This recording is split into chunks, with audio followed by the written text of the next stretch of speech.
Hello, everyone. This is Rumble, and I'm Michael Moore. I'm in this is day 30? Day 30 of my self-imposed quarantine. And I don't know what it is for you. You're all going through it. We're all going through this together.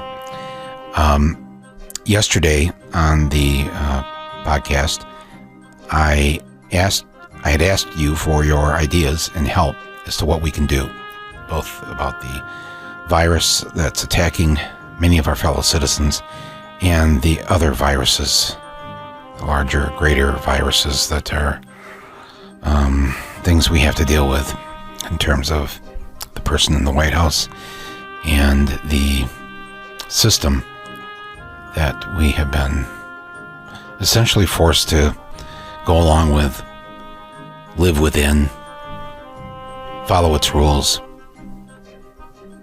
keep our mouths shut. That's all going to change. These ideas that you've been sending me, and after I played yesterday's podcast, it was clear that you wanted to send more ideas. I think some of you heard the other people's ideas, and I got a whole ton more voicemails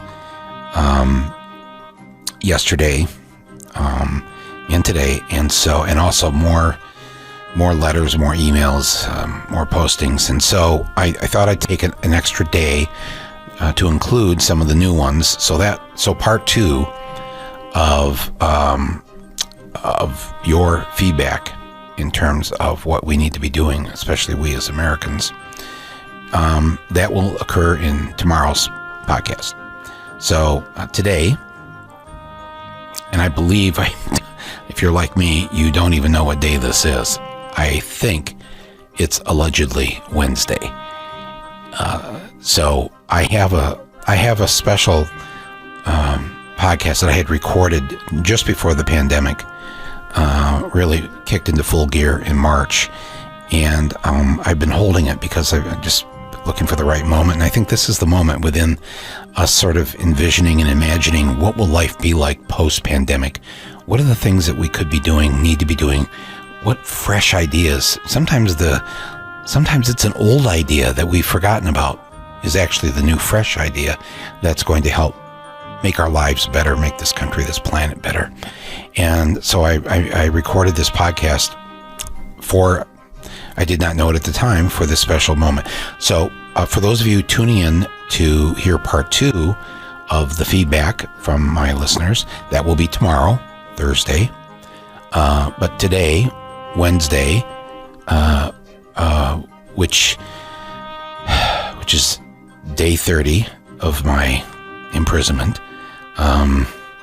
Shouldn't use that word actually, because sadly there are real people in real prisons today that should not be there, especially during this crisis. But I guess I use that word because it's kind of what we all sort of feel. But a lot of these ideas that have been coming in have given me some hope and some other ideas, some new ideas of what maybe we all could be doing. And the idea I had today, so part two will be tomorrow. The idea I had today is to run this podcast because I told you at the beginning when we started this back just before Christmas, that I wanted to bring voices onto Rumble that are not necessarily heard in the mainstream media, but there are so many good, intelligent, brilliant thinkers, people out there who are trying to help us find a better way, and we don't get to hear them. One such voice is the one I'm bringing you today.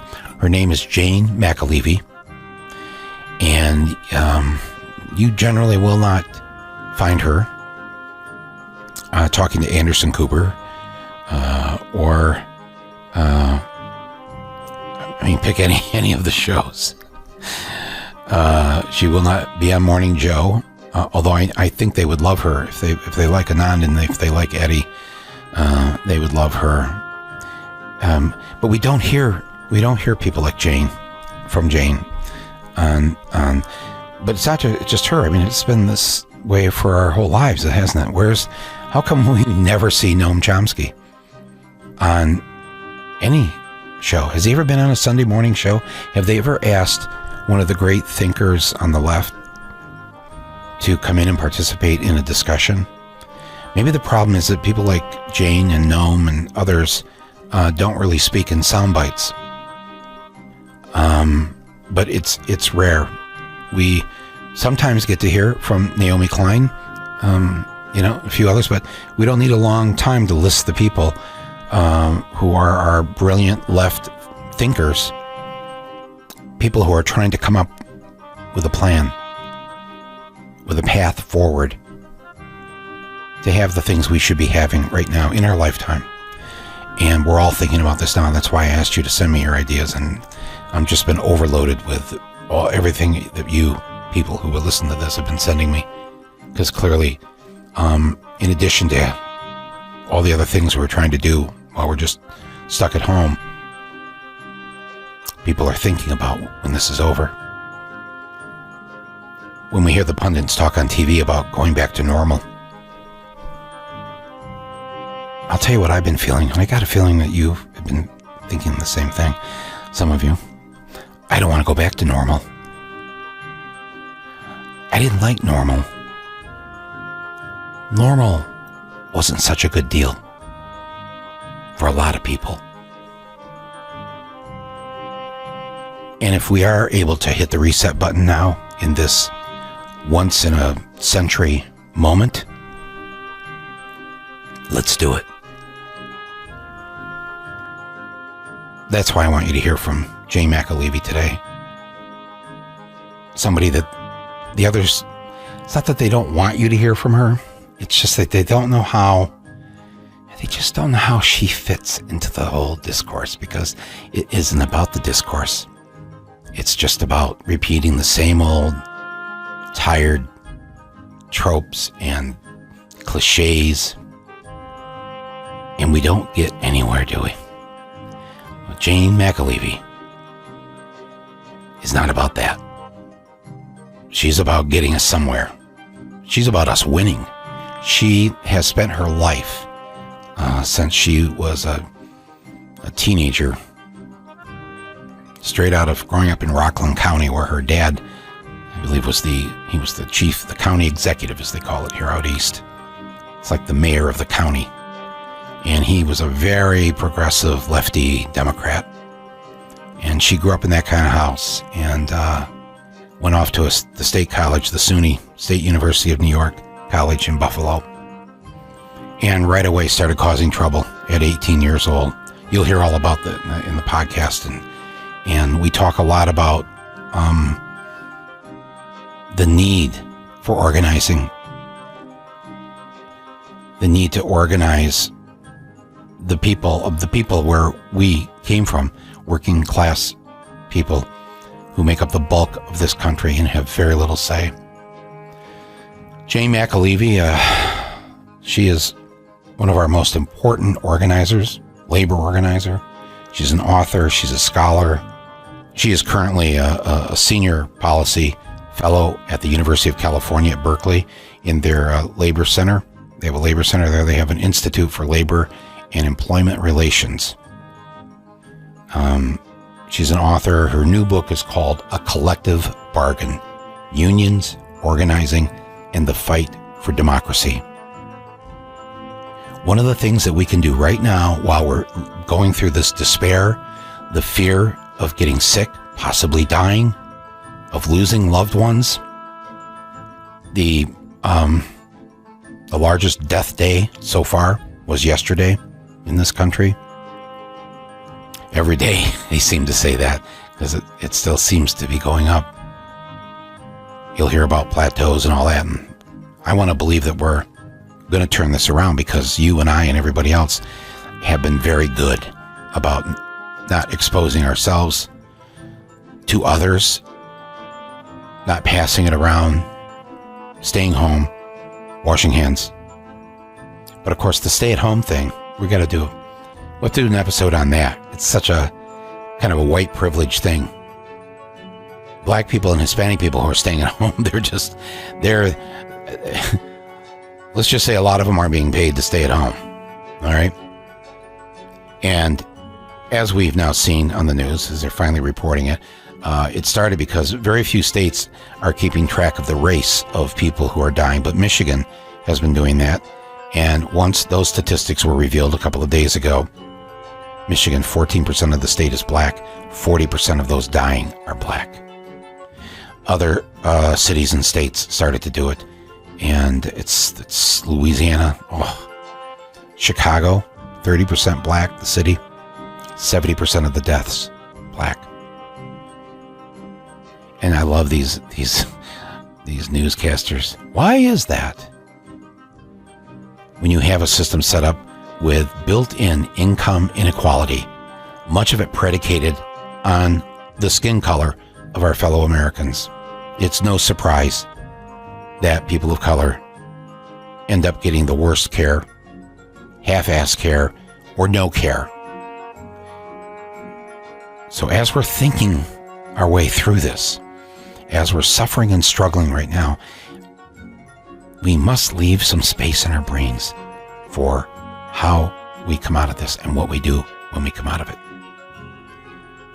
And what I want you to think about today as you listen to Jane and myself in this conversation, think about what it would be like if truly we, the people, started controlling things. We, the people, started rethinking what work should be, our work life, who the boss should be, who controls the money. In a democracy, who should control the money? And Jane's history and her whole, what she's done since she was a teenager, her kick-ass attitude, I just thought this might be a slightly inspiring thing to listen to today. And so recorded about a month ago, about 4 weeks ago, just before most people went into lockdown. Jane McAlevey sat here with me in my Rumble podcast studio, and I bring that conversation to you now, and I will see you again tomorrow with part 2 of your ideas about what we should be doing. So let's just jump right into it with Jane.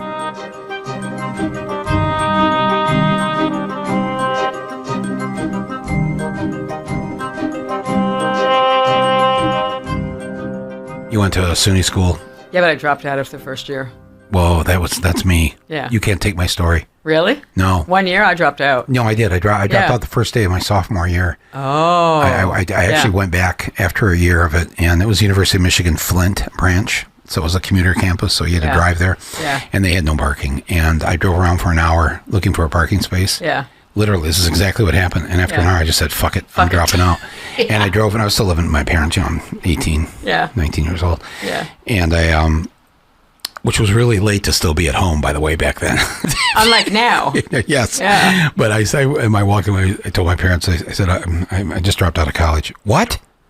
You know, nobody had ever been to college. Oh, yeah. In either family before. Yeah. I mean, to like a 4-year college. I'd been right. Trade school. Right. Why? Couldn't find a parking space. That's not a reason. It is for me. Yeah. And that was the end of that. That was it.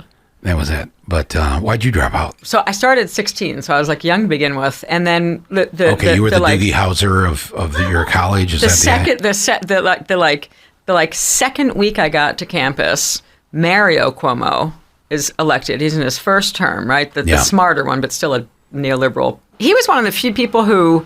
This actually really real. He's one of the few people who ever intimidated me, like when I was going up against him. Yeah. So I became a student leader and just dropped out. Yeah.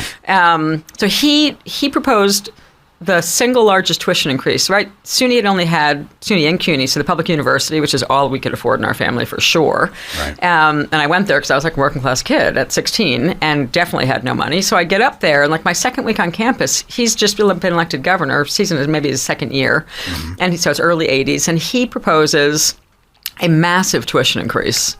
And I'm like, wait an effing minute. Like, you're the Democrat, and I'm this working class kid from a family where, same thing, like, we're the first generation. I mean, my father went in on the GI Bill after World War II, after fighting the fascists. But, like, there wasn't a big culture of education still in our family. So I get up to SUNY, and he tries to impose this huge tuition increase, and I immediately see a flyer to get on a bus, go to Albany to protest, and I'm like, definitely getting on that bus. Right. So I got on the bus, and by the time the bus came back, they were like, you're in charge of the next action. You know what I mean? Because I was just like, we had 5 hours from Buffalo to Albany, so there was like a lot to do. So I walked around, met everybody. My old man's a left-wing politician, so like I got on the bus, I'm like saying hello to everyone. It's like I just got to school. I went, who are the people who organized the bus? I'm trying to figure it out. And I'm like, we get back from the action. It's a good action, but I'm like, we're going to have to do way more than that. We have to do direct action on campus. We have to we have to stop this tuition increase. And the first lesson of me dealing with unions that were frustrating to me back then, talking about a strong union house with politics in it. But the unions are coaching us that day. You guys can't really go after Mario Cuomo. You know, you got to be really nice to him because he's a good guy. Yeah. And we're like, no, he's proposed a $600 a semester tuition increase when our tuition was like $500. It was like huge. more than doubling our tuition. Yeah. See, this is where it started. Roughly what year is this? 82. Okay, so this is where it really starts. Young people who are listening, Zoomers, Millennials, if you were in college before 82, you went to college essentially for free or near free. Right. Like you said, was it $500 a semester? It was like it was like a few $100 a semester. But I still had to figure out how to live, right? So I was waiting tables. I was already waiting tables. And where were you going to school? SUNY Buffalo. SUNY Buffalo, okay. Yeah. And, I still had to pay to live, right? So when they said we're going to more than double your tuition, and he's the big Democrat who got elected, and my old man was a Democratic Party politician my whole life, who was left to the left side of the party. So he already had a thing with Mario. They already had so I was predisposed to fight him anyway, because they'd already disagreed on some politics in New York. Your dad was the mayor of a town or something. Mayor, and then like the equivalent of county executive, supervisor, county exec in Rockland, and did actually really good work. Like he was a good, he was on every picket line. He did the stuff that you expect a Democrat. I grew up expecting Democratic Party politicians to behave the way my old man did. So here's one example.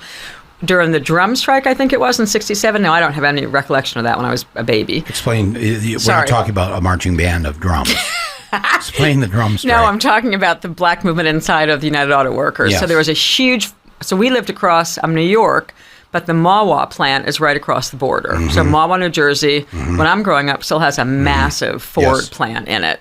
And so even though my father was governing the county next door, many of those workers lived in his political district and drove over the border in Jersey to get to the Mahwah plant. So I spent a lot of time on those picket lines as a little girl getting the picture taken, whatever, with the old man. So meanwhile, for example, he put all the ones who lived in New York, I forget the mechanism he used, but on the second day when remember they did it this year too, when GM did it, when they said we're going to take your health care away to try and get them off the picket lines. And my father announced. They did take it away. Yeah, and my father announced. So this is 67, 68. There were several rounds of strikes. And he announced in the newspaper that everyone who lived in his district, he was putting on the county payroll. And the quote in the newspaper was, you could hold out against that son of a bitch company. And somehow he gave them health care through the county. It was like, wow. That's what someone who supports a strike used to do when unions were strong and politicians who were elected and believed in the trade union movement, right? So I grew up in a house of that's what I came to expect from Democrats. And then I go off to college.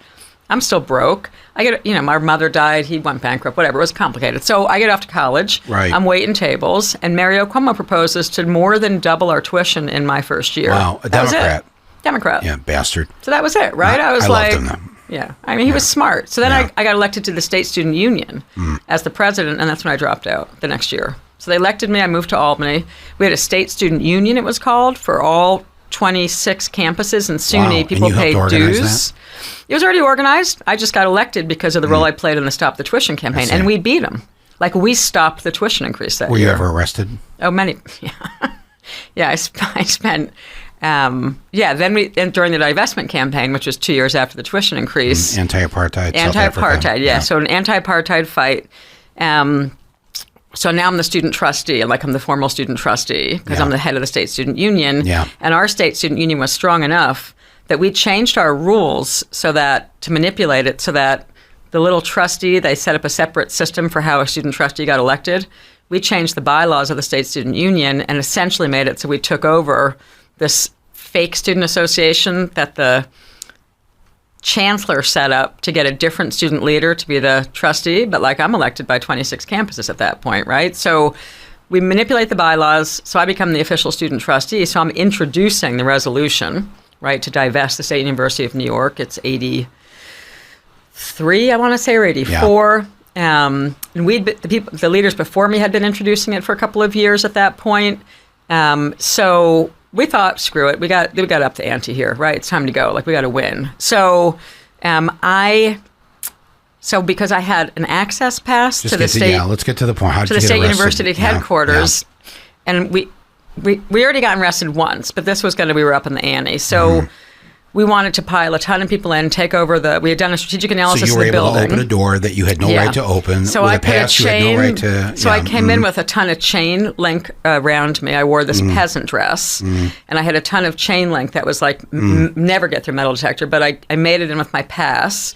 Went up to the building, introduced the resolution for like the third time to divest the State University of New York from South Africa, and they rejected it, and I said, okay, and I walked out, left my stuff there, made it look like I was going to the bathroom, walked out of the headquarters where the trustees were meeting, went downstairs to the back door, slammed the door open, like a couple hundred of us got into the finance office and then bolted it closed with the locks I had brought. Wow. That led to an occupation that went on for 17 hours because all the press were there. They couldn't figure out how to get the kids out of the finance office. We were opening the finance stuff, sending it to the ANC, to the African National Congress. We were sending it out to the media. We were handing all the financial reports about the investments out the window to the media. Right. I went to jail for 15 days after that action, which we did not expect. How many days? So everyone else was just getting off, little parking ticket kids, you know? Yeah. The judge gave us, so a bunch of us went to trial. We're like, no. We brought the ANC in. We had the ANC United Nations folks come up and testify. I mean, we made a show trial. African National Congress. African National Congress. So we used it as an organizing opportunity. We staged a huge trial. The ACLU took our case. So I'm like this young, blonde-haired student leader, you know, who they got in jail, whatever. So then... Wait a minute. They held you for, 15 days in jail? So we lose the case, and the judge is not sympathetic, and the judge says, you can either go to jail for 15 days or you can sign a waiver here saying you will not get arrested again. And I said, that's against my constitutional rights. I don't believe it. Yeah. So you can send my ass to jail, not thinking they were going to do it. Yeah. And they sent me to jail for 15 days. Wow. And at that exact moment, by the way, the Hells Angels, for protesting. Yeah. And the Hells Angels, what weird thing happens is it's Albany County Penitentiary. It should have been an easy thing. Yeah. But that day, the Hells Angels, the largest drug bust in the history of the Hells Angels, happened, and all the women from the Hells Angels were thrown into the same jail. So they federalized it, made it maximum security rules, and I was getting checked and locked. It was like lockdown for 15 days, except the New York Times and the AP were coming every day because the student leader who shouldn't be in jail is like in jail in their view. Right. So it was the beginning of learning a lot of life lessons about how to work the media, how to work a court case, and how to win. Because when I walked out of jail, I walked back into the trustee headquarters. Bill Moyer's wife, Judith Moyer, was on the board of trustees. She became a flip vote with me because she had not voted with us the first time, believing the Sullivan principles or something, that if we kept our money in South Africa, capitalists could fix the problem. So I walked out of jail. Sullivan was this a black, somewhat conservative board member of General Motors. That's right. Their token at General Motors. That's right. Yeah. And the whole theory of the Sullivan principles was, right. Let's keep the money invested in South Africa because then capitalists can influence it and we can have more influence that way. And I'm like, at that point. Capitalism, that was his theory. Capitalism would destroy apartheid. That's right. And that's right. God, can we still listen to this crap these days? Exactly. And we're in 2020 here. Exactly. And in the belief that, anyways, we'll get to that in a second. But so how many of the 15 days did you serve? I served I got out on good time, so I served 9 days. 9 days. And 15. How much did you learn from the Hells Angels women? A lot. By the way, they protected me. Oh. They all loved it. Like I was a little dolly to them. The whole all the women in the prison adopted me. Yeah. I went in, I was reading Angela Davis, I was reading all books by Black women of color from America. It was like my dedicated thing. And I go out for the very first time, we're being let out for 1 hour a day. I'm slightly terrified, to be honest. Right. But I'm kind of toughy, so, I'm in there for a good cause. the guards were not happy with me because of all the media attention that was coming in. So there's a little resentment with the guards. So I go out for the 1 hour a day, and they're playing volleyball. Now, the good thing is... In the yard. Did you get your exercise? Are you good at volleyball? I'm good at volleyball. Okay. So I walk out having an attitude, and a couple of them come up to me right away. They're like, oh, you're the cute girl protesting apartheid. Come on over. And I played volleyball, and I was in. And it was actually super interesting, the whole experience. How many of them were reading Angela Davis by the time you left? I left all the books when I left. You did? Well, I just created a little library. They definitely read it. So I created a little library there when I left. How many tats did you walk out with? None. Oh, so it wasn't a quick pro quo. No. You got them reading Angela Davis, but you refused to do any of the tats. Yeah. Okay. It was pretty amazing. And then we won. Like, the media pressure was so intense. So that was, in the whole history of the campus-based anti-apartheid movement, that single action is still the single largest act of divestment that happened during the anti-apartheid movement, because the State University of New York investments were massive. Massive, right. And then they tried to throw me off the board and said it was a conflict of interest and a whole bunch of stuff. But anyway, we won, and it was huge. And an early lesson for you in terms of how to organize. For sure. How to organize, how to win, strategic, like tactical use of jail time, of court time, of media time. Yeah. And really of huge collective action, because it had been a multi-thousand person student action. It was just 112 of us who got arrested, who took the building. And so you have used these early lessons for the past 30-some years to organize, to agitate, to educate. And to win. And to win, right? As I mentioned earlier, you're yes, and winning is very important. Winning is very important. I'm pretty obsessed with winning. I'm pretty obsessed with winning. Like, if I'm obsessed about one thing, that's why people are reading that shit, because it's about how to win. No, I know. No, believe me. It's one of my biggest problems with people on the liberal side of things is they forget about the winning part. They think that as long as symbolically we were cool. No. No, it doesn't. No, because at the end, and I know this. I mean, my uncle was in the Great Flint sit-down strike of 1936-37, which essentially led to the UAW. That's right. Existing. That's right. Having their first contract. First time they brought down a major industrial corporation in this country. And it was a beautiful thing. Yeah, it was. If you have never heard about the sit-down strike in Flint, amazing. Go read about it. There's a couple of good movies. There's actually a great movie. I think it won the Oscar called With Babies and Banners. About the Women's Emergency Brigade in Flint, Michigan, during the strike. And it was essentially all these Flint women wearing red berets and carrying around clubs and baseball bats to beat back the police, the Pinkertons, and the others. So it's quite a it's extraordinary story. Yeah, it's an amazing story. So my uncle was in that. So this has been in my family now for some time.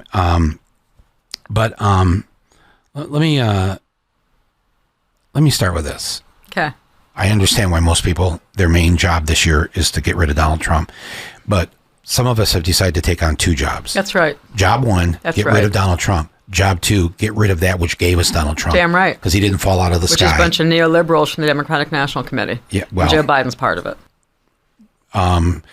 Yeah. Okay, don't hold back.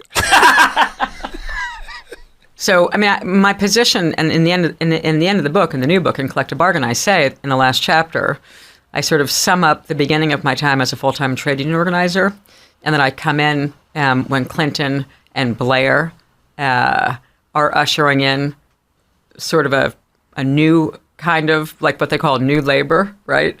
Which means no labor, by the way. I mean, no labor as in no unions.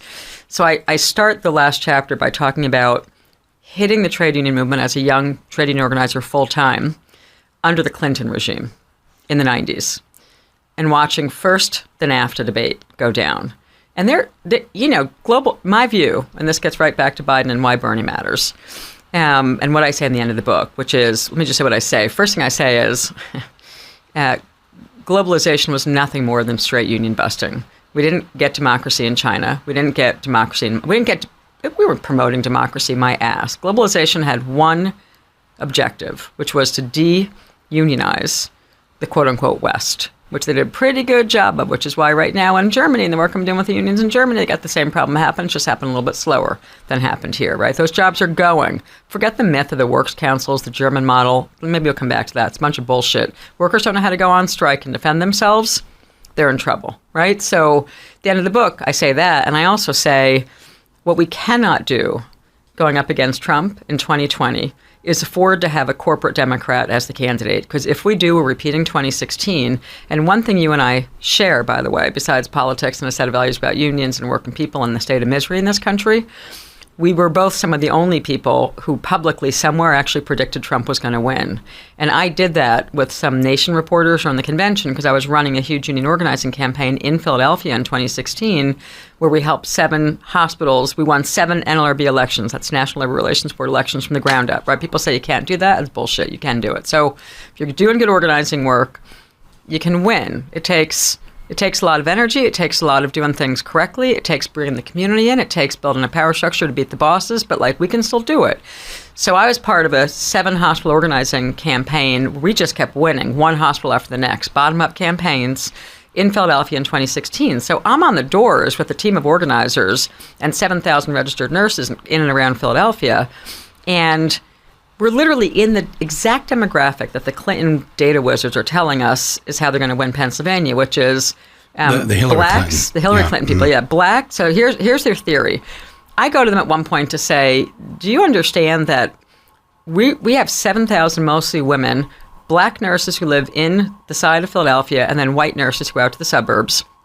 We're the exact demographic that you're targeting, that you're telling people is your theory of the win in Pennsylvania. You got to get a overvote. You got to hold the same black vote in Philadelphia that Obama held, and you're going to be fine. You got to pick up some white people in the suburbs, white women. Literally, this is what the campaign data wizards say. Right. If we hold the turnout level among black voters in Philadelphia and we pick up just a few extra white women, that's their demographic analyst, around Philadelphia, we've got Pennsylvania. And at this point, she's 17 points in the lead officially, like in the polling. It's June. I've just come back from helping lead a campaign in where? England, where I was there for the Brexit vote. I come back to Philadelphia. I'm back in the campaign. I had committed to do a week-long training with some unions in the UK. So I'm back in Philly. I've experienced the Brexit vote because I was in England watching people freak out when the vote went down. And I went to a debrief with a bunch of the unions and listened to how many of their members voted for Brexit. And I came home and I wrote an article back then for Alternate saying, heads up, Trump's going to win. And people laughed at me, called me stupid. I called the campaign headquarters of the Clinton people in Pennsylvania and I said, we're with 7,000 women of your exact demographic, and not one of them is interested in talking about Hillary Clinton. You got a major problem in the city.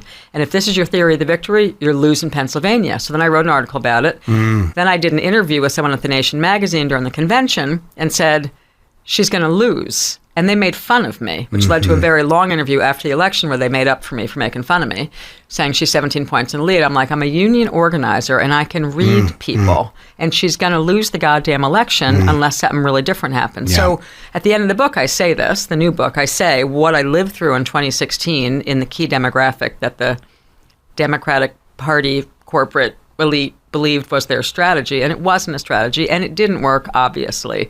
And if we let Biden become the candidate, I am deadly fearful that we are having a repeat of 2016 because people are not going to be motivated for this guy. It's not that they're not going to go out and vote for Trump. That was bullshit anyway. A lot of workers didn't do that. They just stayed home. That's what happened in 2016. Right. They didn't go out and pull the lever for him. I always say, stop blaming the working class. You blame your own damn selves, or the rich people and the white middle class and all that. You put the man in, not the working class.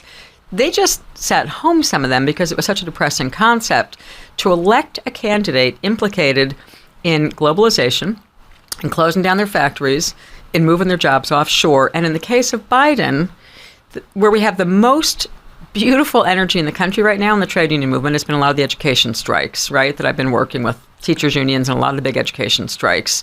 Who's fingered? Who is literally partly to blame for the destruction of public education from 2008 to 2016, and who was complicit in helping destroy teachers unions? Joe Biden. So now you've got What do you mean by that? Because he was part of the Obama-Biden 8-year term where they had Arne Duncan as their education secretary, who set out to advance charter schools, privatization, and a super serious neoliberal agenda. Let's break that word down for a minute, right? But like a neoliberal agenda.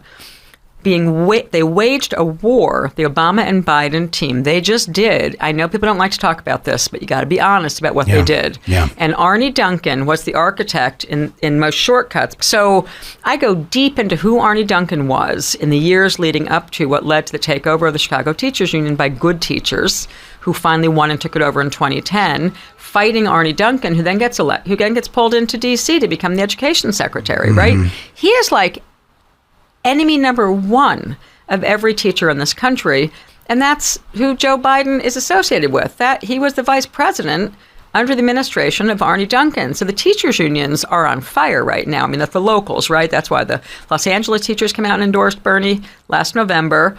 The Oakland teachers just endorsed him. The Richmond teachers. I mean, teachers unions at the local level are on fire. Like, hell no, we're not going to take the guy who was responsible for having Arne Duncan in the White House, because Arne Duncan literally promoted the privatization and the end of brick and mortar schools and facilitated a war on teachers unions and blamed teachers unions, not the Koch brothers, not austerity, not rich people taking their taxes out of public schools, like all the things that the Democratic Party is complicit in terms of tearing down the public education system and tearing down the last largest segment of unionized people in this country, which is America's teachers. That's the single largest segment of organized workers in this country are the two teachers unions in this country. That's literally the largest number of unionized people. Who's the number one contributor to the Bernie Sanders campaign? Do you know? No. Teachers.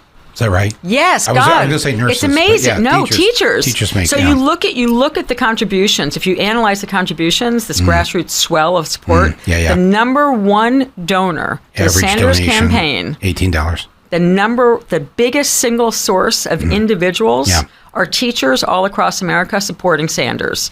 So look at the energy. Look at the Sunrise Kids. Look at where all the energy is in this campaign. It's around Bernie Sanders. Right. You put up a Biden, and the air is coming out of that bubble. People are just going to be like... Well, there's no movement there.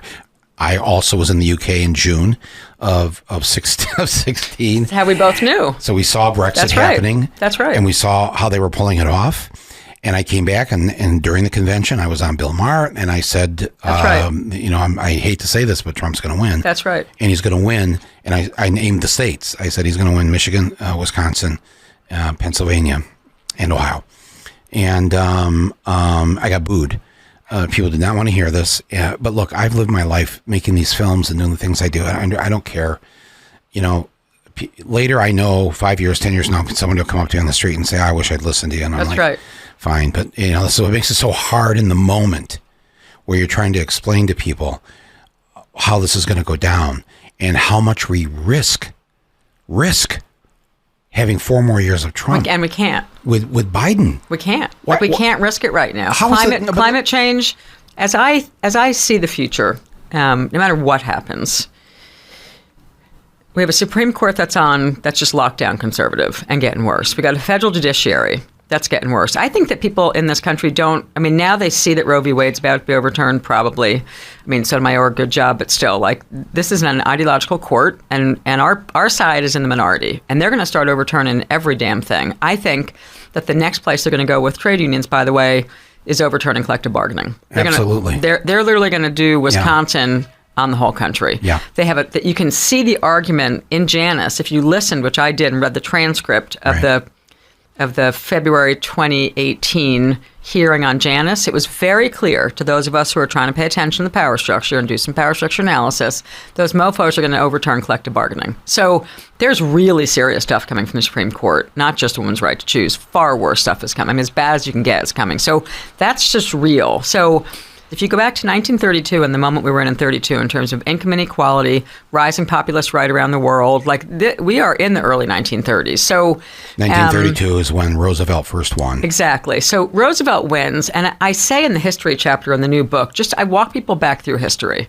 and I say, I have enormous respect for the sit-down strikes in 36, but part of what I outline in the book is the strikes that mattered actually even more were the strikes in 33 and 34, because they led to the passage of the National Labor Relations Act. So I walk people through history and I say, if you're a trade unionist like me, a young woman, when I come into the movement, my history of strikes, it began, sleeping car porter, something things, 1800s, Knights of Labor, but you really go to the auto workers, Flint, Detroit, and 36, and the sit-down strikes, which, by the way, we should know that history. I'm a trade unionist. And when I started digging into the history a little bit more, I thought, son of a bitch, it was not like FDR won and he and Francis Perkins like, hey, why don't we just give workers all these rights? No. We struck the crap out of, meaning the trade union movement, and workers went on militant and massive strikes in 33 and 34, and they were bloody and intense, and they created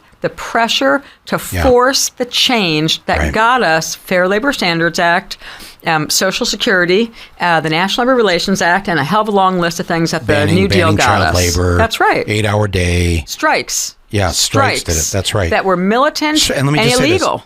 And failed.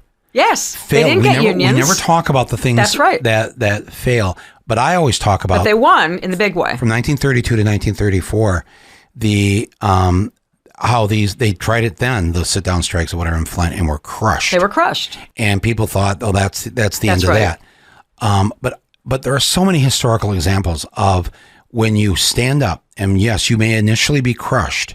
Ultimately, what has always happened? Ultimately, women get the vote.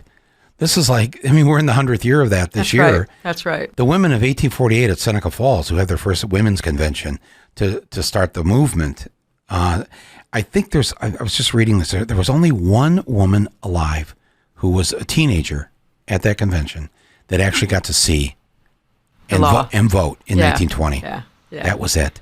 That's so they all did that knowing that they probably weren't going to make this happen in their lifetime. Right. They were going to get turned back, down, voted down over and over. Finally, some of them in the late 1800s just started showing up on election day to vote, and they were arrested because it was illegal. It was a crime if you were a woman and tried to vote. That's right. So we don't teach this part of the history very much as to what it takes to get there. What it takes to force the pressure. So was that? So what happens is, if I could just add this, So the legislators who passed those laws in 33, 34, 35 that you were just describing, they did it out of fear. They saw the uprising starting. That's right. Thank God the uprising was crushed.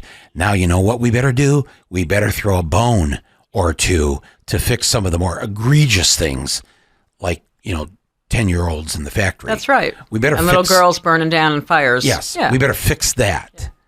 Yeah. And if we do that, that might be just enough to kind of calm them down. That's right. And so this is how it works. That is how it works. And it's still how it works. It's still how it works. So here's what I learned. What are we going to do? What are we going to do? So it's 1997. I'm getting my first training in a union organizing campaign. My second day on the job, I go to work for the right. I don't know how it happens, but I work. I'm embedded with one of the best unions in the country still, which is 1199 New England. Yeah, they're still today. 1199 is part of.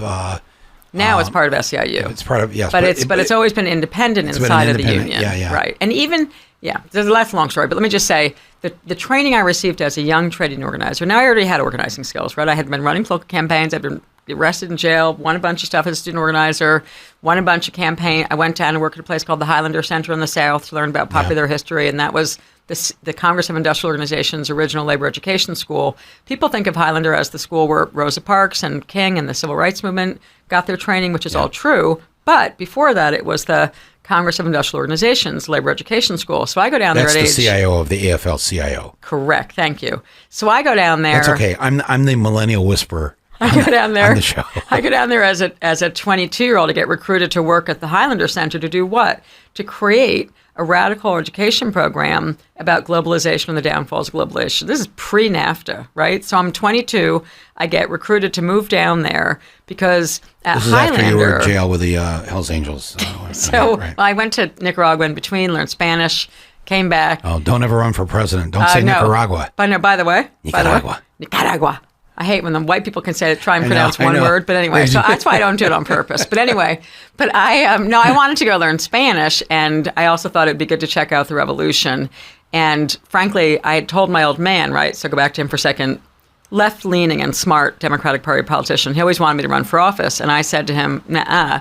And to guarantee I'm not going to run for office, I'm going to go hang out with Sandinistas. So I did. So that was like a strategy to stop myself from ever getting the inclination to run for office. And I'm not kidding. I wanted to be able to build the power to put bad ones out of office and put good ones in. So that's the obsession about winning, right? So I go down there, I meet John Gaventa, who then is the head of the Highlander Center. This guy Miles Horton and Paulo Freire are writing a couple books, but they're old, about popular radical education.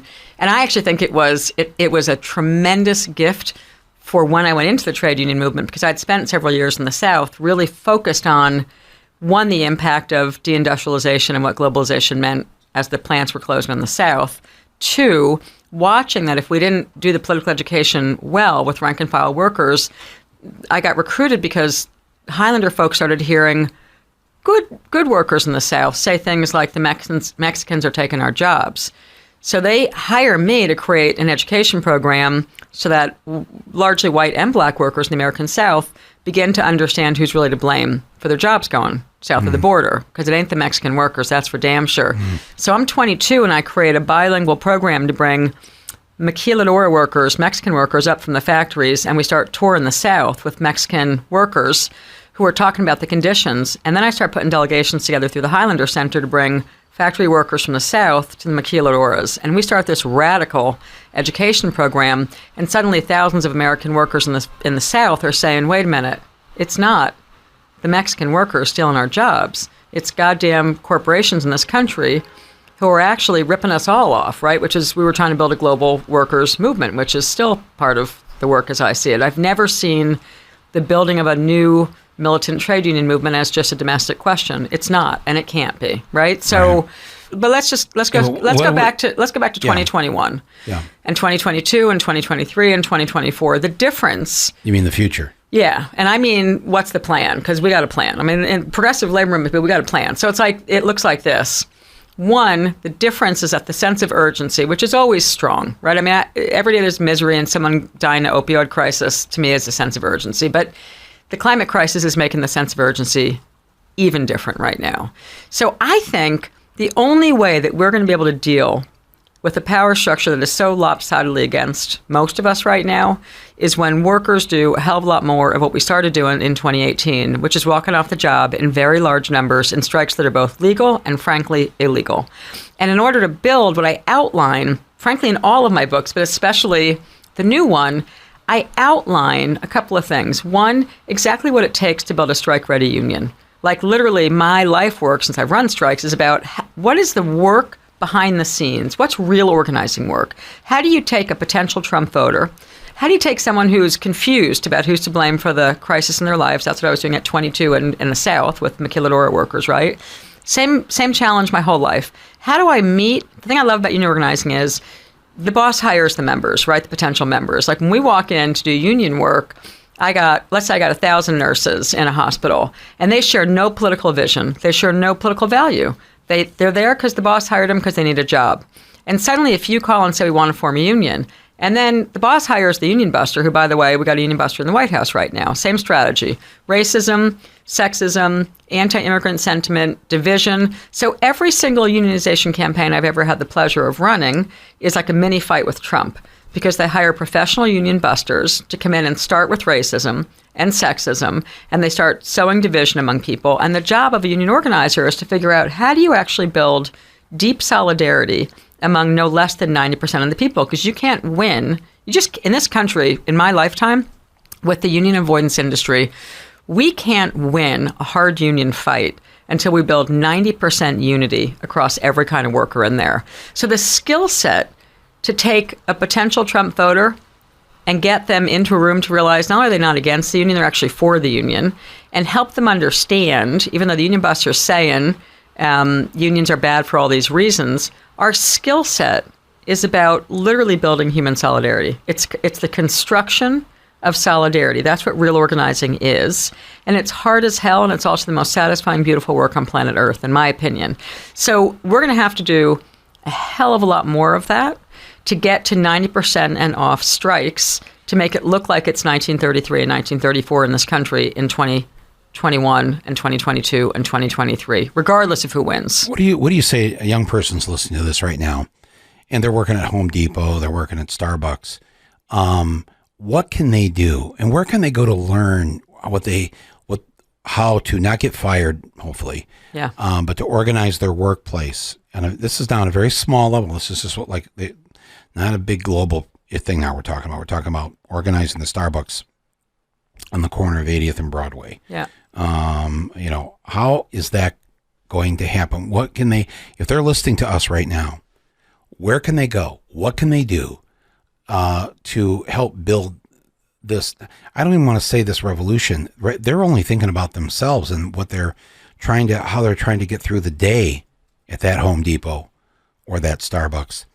So I want to start by saying a couple of things. One is Home Depot and Starbucks are actually pretty different for a strategic reason. So as an organizer who's helped hundreds of thousands of workers at this point win either hard strikes or unionization elections at a time when it's hard to do, I want to go back to the 33 period again for a minute because it matters.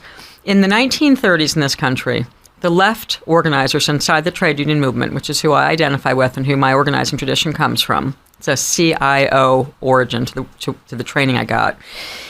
They were not trying to organize the equivalent of every Starbucks in 1933, by the way. They just weren't. And we need to deal with this. They had strategic industries they were going after. Right. They targeted steel, auto, coal. Those were three, to name three that were, and maritime and a few others. But they went after, they looked at a strategic map of the country and the world, by the way, and they said there are core strategic industries. And part of what makes me batshit crazy right now in this country is that when I raise that we have to have core strategic industries right now to win, I talk about today's core strategic industries, and here's what they are. They're education. They're healthcare. Healthcare is a growing field. So the first thing I say to people is, if you want to change the world, you need to get out of the Starbucks job and you need to get into a healthcare job. There's a lot of them that you just need a certification for. Not even. You can go work in the basement of a hospital and get a job in the dietary unit, right? We call the dietary unit, right? Because we're all broken in these units. But the first thing I say to young people who want to change the world right now, because where they're going to get training and where they're going to have the chance to actually experience unionization, is if they shift into one of the strategic industries. Now, let me just say one that is one, which is Amazon. So the logistics sector is another key strategic industry right now. So we got education, we got healthcare, and I'm so happy to say this because I just met a nurse at a book talk I was doing in California who literally stood up at the book talk and said, Jane, I became a nurse after listening to you at a book talk in 2016, and I quit my job and became a nurse, and now we're unionizing our hospital, and it made me want to cry. So there are people listening to this shit. She wanted to change the world, and she literally quit her job, got a 2-year nursing degree, is in a hospital right now and is organizing. Because I got to say, some people who are listening to this, what you just suggested they do.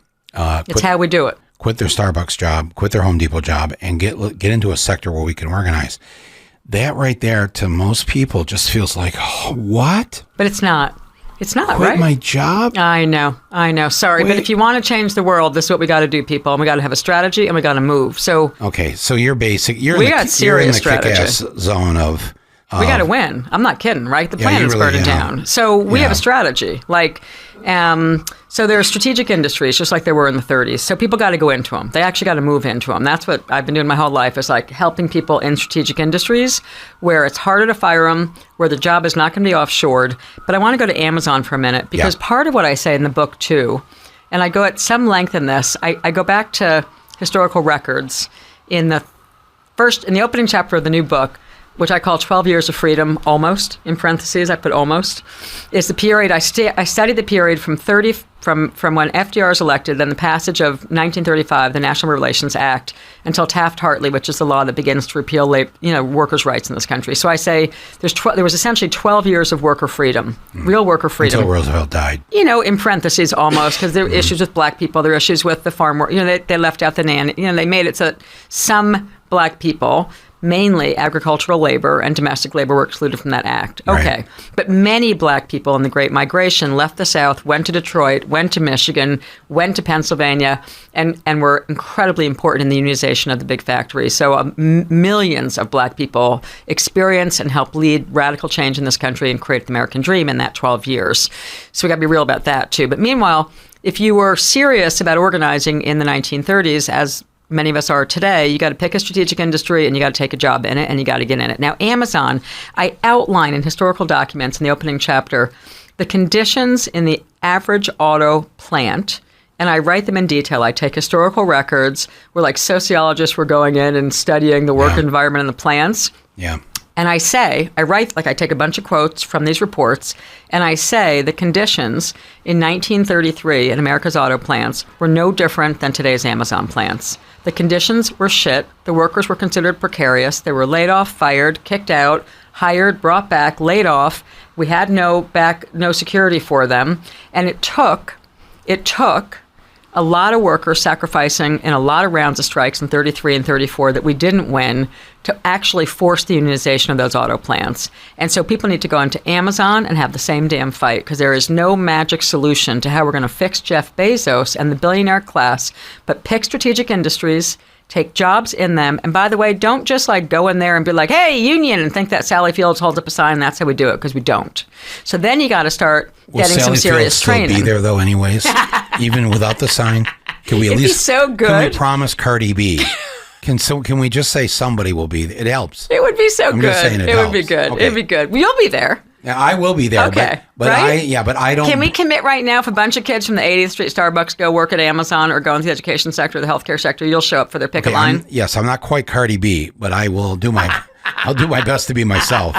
Yes, That'd of course. Awesome. I've always been there. I mean, of course you have been. I made a little movie about when I was on a book tour, organizing Borders bookstore workers across the country. Yeah. But so this is real though. People need to get, like, I feel like one thing that makes me crazy about progressives and sort of liberal left, whatever the left of center, is that when you try and have a conversation about, hey, you got to make some goddamn decisions and set some priorities, because we can't do everything. In the 1933 and 34, they were not organizing the buggy whip factory. You know what I mean? That was not the strategic priority. They were not organizing little mom and pop places. They were going into big facilities, and they were taking jobs, and they were digging in, and they were getting some skill, and they were getting it done. And when they had people walking off the job and creating mini general strikes in Seattle, in Oakland, in Minneapolis, like all over this country, that forced the major legal changes that happened in the 1930s in this country, and we got to do it again.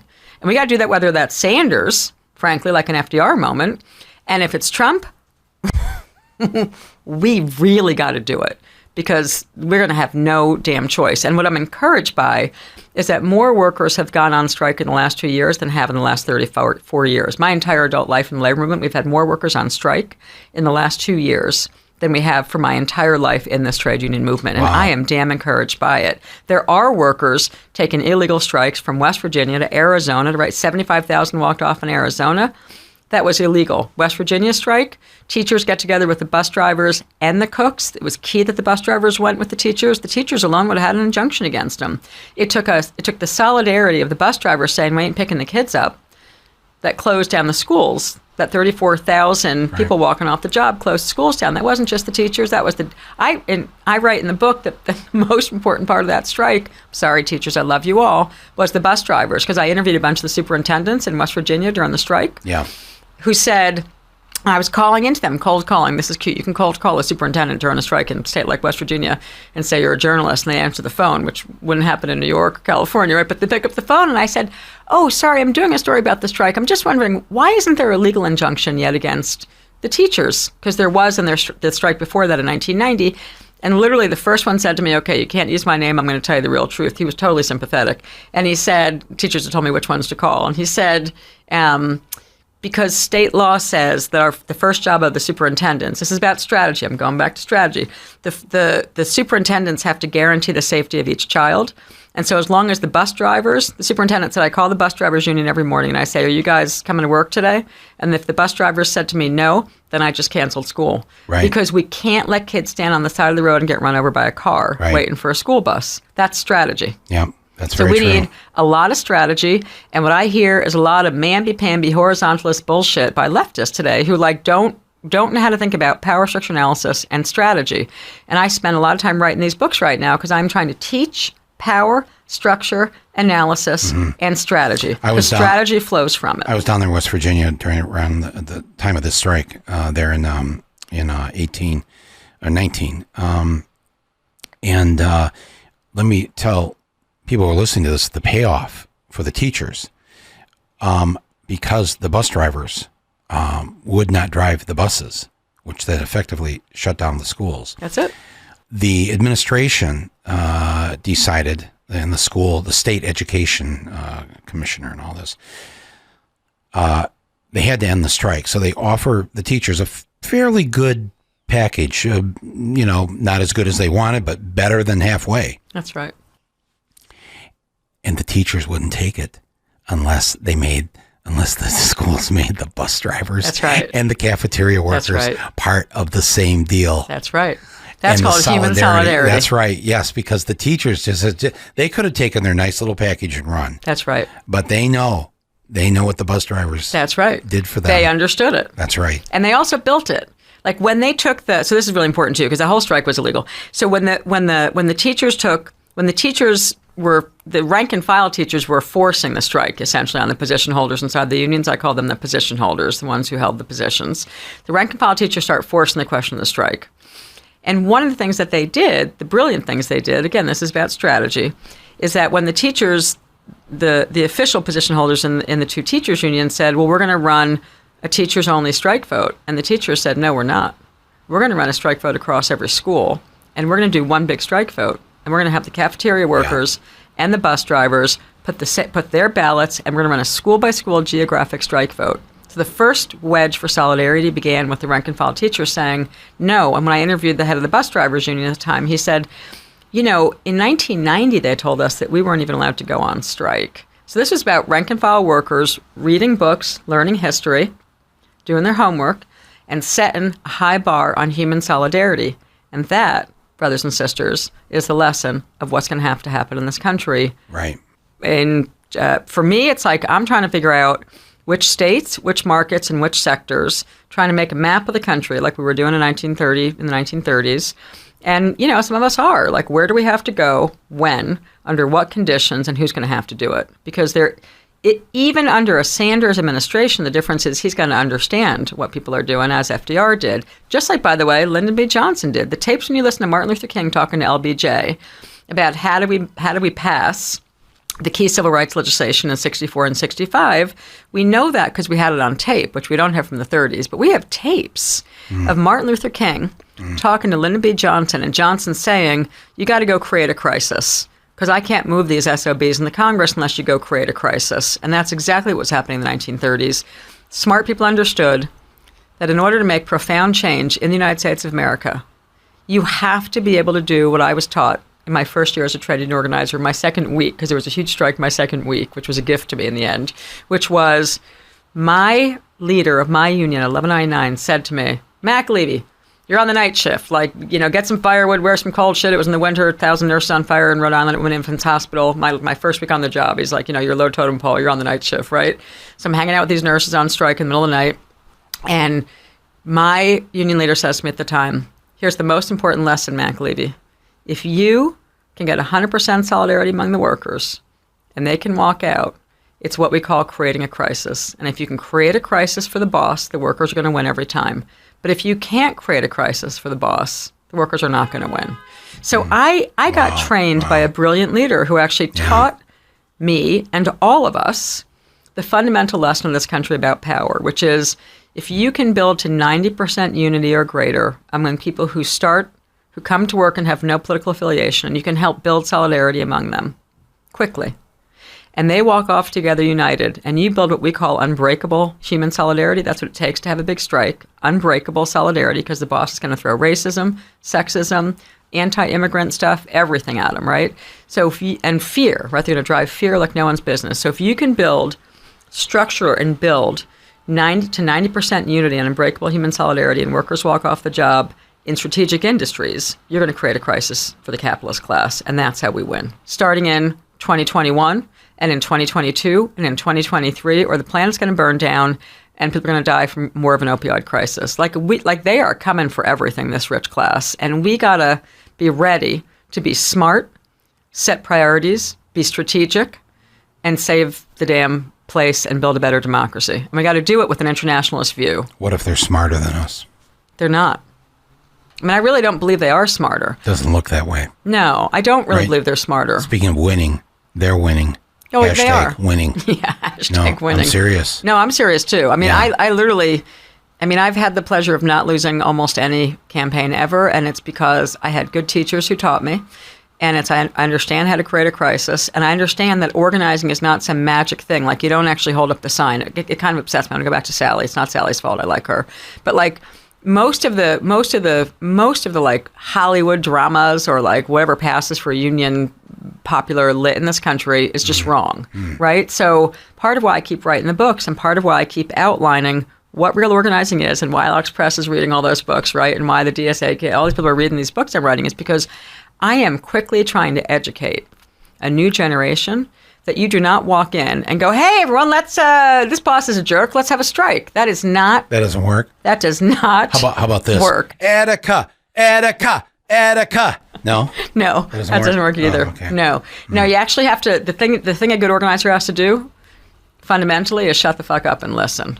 You got to listen. You got to listen hard. You got to learn how to identify what we call the organic leader. So there are workers. There's a power structure analysis inside of every workplace, just like there's a power structure analysis outside of every workplace. Humans are engaged in power relationships. And among and between rank and file workers, there are what we call organic leaders or the natural leaders. They're there before we show up. They exist. They got nothing to do with the union organizer. We don't make those leaders. There are natural leaders in every workplace on every shift for my whole life that I was taught to identify and find as a young organizer. And we find that by doing this, we walk around, we start talking to workers, and we say, hey, when I work with a lot of nurses, so when I say to a nurse, I meet a nurse, she doesn't have a union yet, she wants to form a union. I say, so here's what we got to do.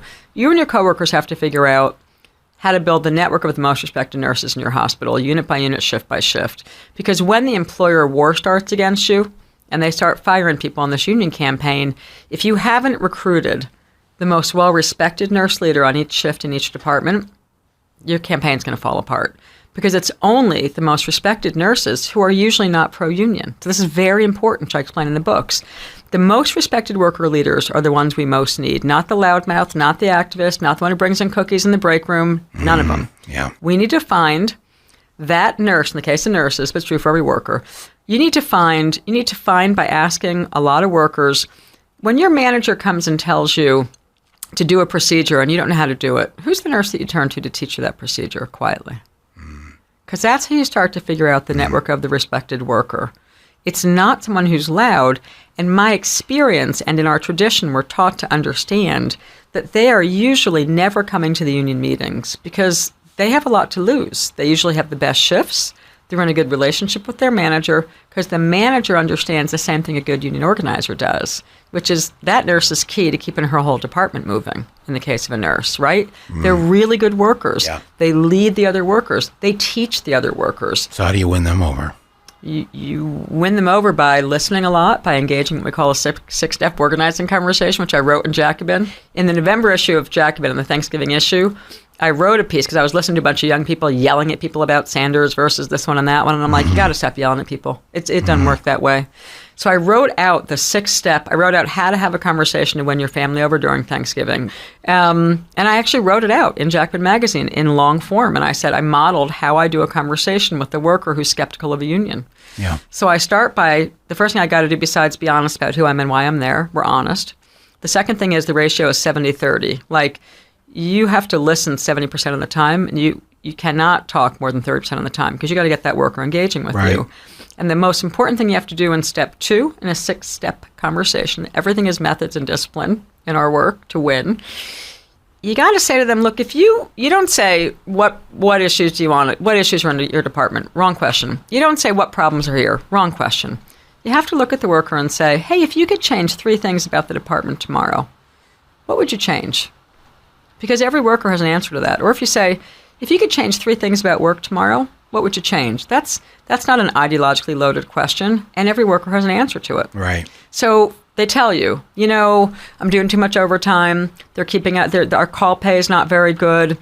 For nurses, it's usually we don't have enough staff in the unit. and we're burning out and we can't take care of our patients well. But you listen. But you don't assume. You can never assume what a worker's issue is. You must ask them, and you must shut your mouth and listen. And then you start to agitate around it. And you say, well, why do why, given how much money the CEO and the company has, why do you think they're working you so short that you can't take care of your patients? Then you start the agitation. That's step 3, right? You start getting people to think about, why is my boss making it, even though this company is super rich? Why is it that they're making it so that we're working so short and we're running around, and we love our patients, so we're going to run around and take care of them, but they feel like they're going home from a Vietnam War every day when they leave hospitals in this country right now, right? They're so overworked. Right. So that's then step 3 is you got to explain the plan to win. We call it the plan to win. You got to connect that worker's issue, whatever she said to me. If she said to me, they're making us do too much on-call time. That's also typical now. So on-call means the nurse leaves the hospital. She wants to go have a date with her boyfriend if she's a young nurse. And she's got, in the old days, you wore a pager. Now you got your cell phone. And they force you into call time. So let's say a nurse says this. That means she can't have a drink. She has to be within 30 minutes of the hospital because they can call her back at any minute because their staff in the place too short. So if a nurse says... Are they paid for that? Yeah, but shittily. Poorly, sorry. Yeah. Poorly. Yeah. So if they say they're on call, that they're being put on call time too much, then you got to be able to connect from that immediate issue. You got to be able to explain to that nurse the plan to win. So in step 4, when we do what's called call the question, which is like you have to say to her, are you prepared to stand with your coworkers and stand up for yourself and make it so that you can actually win an end to call time? Like these nurses in the last campaign I was doing, they just wanted to end it. They wanted to end being forced on call. So anyway, the point is like there's a really serious method and discipline to how we win. Right. And you got to know the method and discipline. So when I say to people, go get a job at Amazon, go get a job in a strategic industry, go become a nurse, go become a teacher, go become a cook, a bus driver, whatever it is in a strategic sector, you got to then get trained up. You actually got to learn what it's going to take to win, because it is not like walking in and putting up the damn sign. Yeah. I know this from the stories from my family and what I had to find out on my own as an adult, how that early organizing happened in the early 30s in Flint and Detroit and other places like that, Pittsburgh, Milwaukee. And it's a part of our history that never gets discussed. Never. It's not in the history books for kids to read in high school. And as the pundit class on television decided to red bait Bernie Sanders and focusing on the fact that he's a democratic socialist and forgetting the word democratic and just hitting the word socialist. Yeah, or communist, I heard a few times too. No, then they switched to communist. Yeah, that's right. And then people who were maybe going to vote for Bernie were so afraid of Trump wailing on Bernie, calling him a communist on the stage, never letting up in the way that he wouldn't let up on Pocahontas, racist comment about Elizabeth. That's right.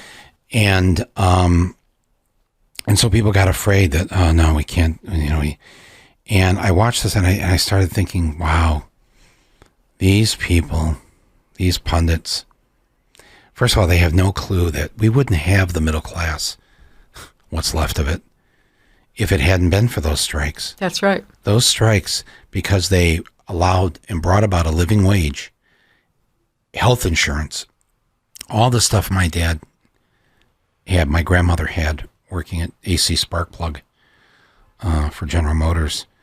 We all had a better life as a result of those strikes. That's right. And that what the union did. But my dad and my uncle and my grandfather, my grandmother, my aunts, all worked in the factories in Flint. God bless them, and they're great people. But they did not know how to organize a union. Mm-hmm. So what happened is that hundreds of New Yorkers, this story just has never been told. Mm-hmm. New York Jews. Yeah, no, that's right. New York Jewish communists. And it was such a lesson in how, wow, when we work together like this and how people see each other and treat each other, I had a joke in my head because in saying your name, Jane. I'm the Irish Jew from New York. I'm not the Goyim, by the way. McAlevey. Right, because I'm raised by Jews.